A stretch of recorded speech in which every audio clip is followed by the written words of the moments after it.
The damage that this government has done to its own reputation is irreversible.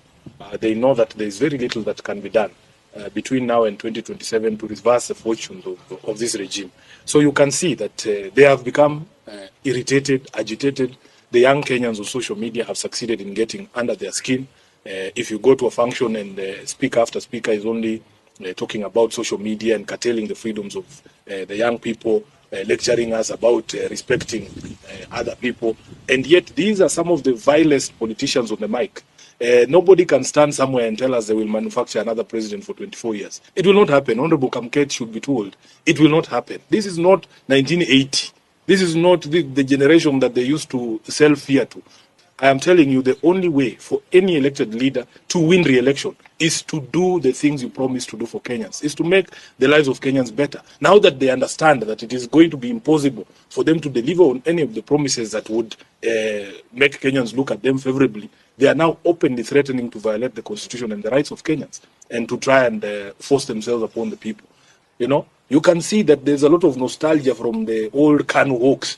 To go back to those days where you could just abduct someone and throw them into a prison without trial.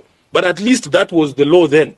It was legal. There was a law that backed that detention without trial. But that law does not exist anymore. The Constitution now requires that if you arrest somebody, you have to produce them to court within 24 hours and charge them. And you have to demonstrate to the magistrate why you need to hold them in custody. The reason why they are abducting these young people is because there is no law that exists that says you cannot insult a leader. There is no law that says that you cannot insult the president. In fact, our High Court has already said that the freedom of expression extends to insults. The freedom of expression does not mean I have to be nice to you. It doesn't mean that I am forced to say things that you want to hear. Freedom of expression means I have to speak the way I see things. And instead of them addressing, why are Kenyans so angry? How did we get here?